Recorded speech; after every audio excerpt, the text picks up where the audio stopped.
If you told me after my last fight I'm fighting Conor McGregor next International Fight Week, I would have told you you're on drugs.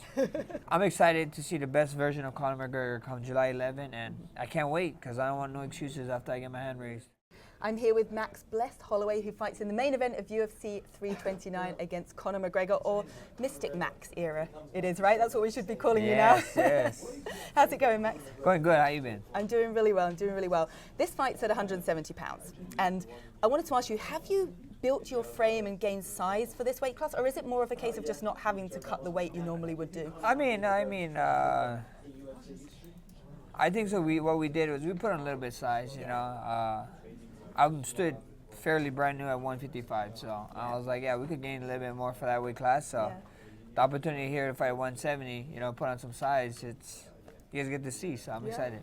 And not the weight cut, although it was better at 155 anyway. Will you cut any weight at all for 170? Yeah, a little bit. What do you walk around at? That's a secret. You know? It's like Hollywood. We can't be telling everybody our weights.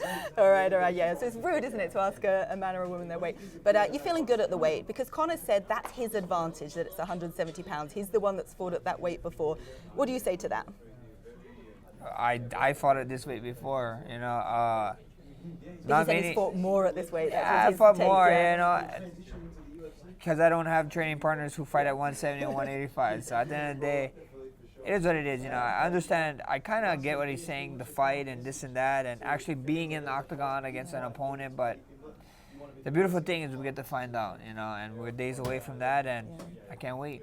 And you've had JDM in your camp for a period of time as well, a true 170-pounder, a former champion. How's that experience been training with him? It was amazing. You know, shout out to JDM. Shout out to his wife. He was only supposed to be there for a week, and then we loved training so much. I asked, bro, could you stay? And he asked his wife, and they said yeah. And then he ended up with us for 2 weeks, and he's actually coming out to the fight, so it's gonna be fun. Will he be in your corner or just to support? Just to support. Yeah, just to support. Yeah. How would you rank this fight in terms of the biggest fights you've been a part of? Because obviously you fought and won the featherweight title, the BMF championship, and now fighting again against Conor McGregor. But at this point, when he's at the, you know, who he is in the sport, how does it rank? I think it still has to be number one, right? You know, at the end of the day, you got the World Cup going on right now, and people are still talking about Holloway versus McGregor too. You guys saw all the ticket prices. We're in Las Vegas. It's insane. It's a huge moment, and I plan on taking advantage of it every second. I want to take you back to that first fight, 2013. You were just a baby within the sport. It was at 145 pounds. And we've got some footage here on the iPad that I just want to show you. And just get you to talk through it a little bit, like the version of Max that fought against Conor back then. Yeah. And you can play, you can fast forward, just have a little look and look at the baby face. Yeah, super young. We were both kids. It's crazy.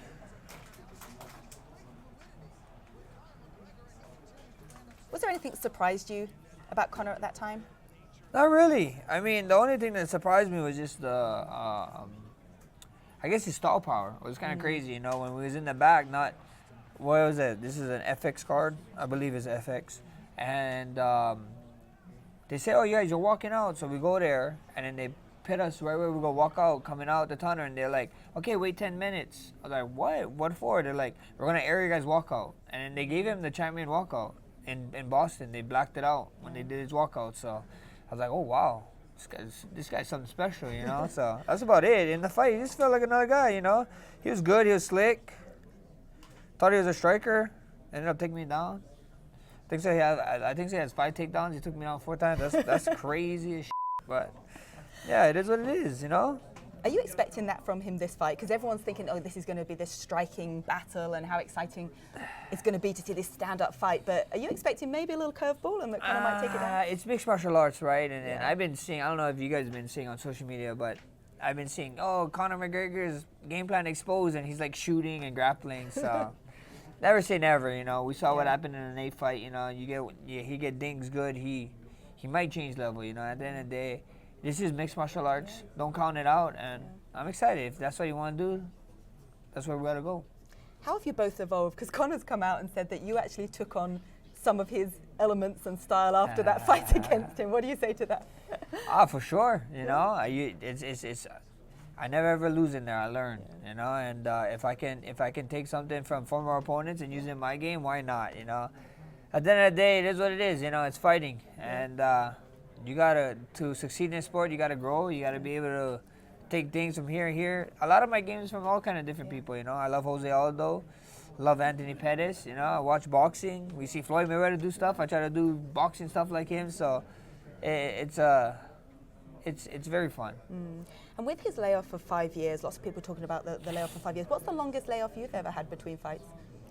I couldn't tell you. No. I don't remember. I like staying busy, so yeah. But So is that going to be a factor, do you think, at all? not at all. I don't think so. You know, a lot of people keep saying about the wear and tear I did, but what about the recovery he did? And then even the mental state of coming back with him having the type of bank account that he have, and he want to come back and fight. Dude found God. Dude bringing his family. Dude is like putting good people around him. My son Tim Grover is one of his coaches right now. Tim Grover is a hell of a coach. Great books. I read a bunch of his books, so I'm excited to see the best version of Conor McGregor come July 11, and I can't wait because I don't want no excuses after I get my hand raised. And it's not just the layoff, it's coming back after that horrific leg injury that he said he had, and he's saying he's now got a steel rod in his leg. I mean, have you ever been hit with someone with a steel rod in their leg? Yeah, I mean, one of my cousins had a steel rod in his leg and he kicked me, so. Has that been part of the preparation? Not really. I should have said that. I should have thought of that and called him up, but not really. No, it's brilliant.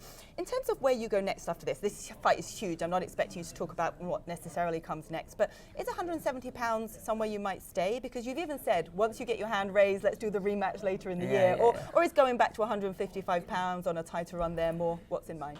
Which happens, you know, all I hear is all this talk. If Conor McGregor wins this, he has the opportunity to fight for the title in this weight class and at 55, you know, and you see the both guys answer saying, yeah, that would be something they want to do. Takes two to tango, bro. So I go out there, I get my hand raised. Who's to say I can't just slide in right there to a title shot? So there we go. Fun.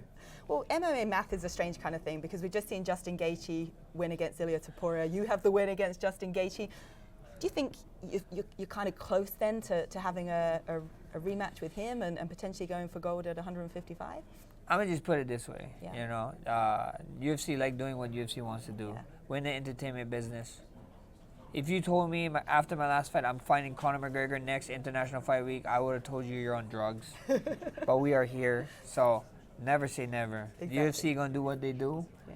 And a lot of people think so all they got to do is win in this sport. It's not really, bro. We're in the entertainment business, so you got to win and be exciting, and that's what I plan on doing come July 11, and we go from there.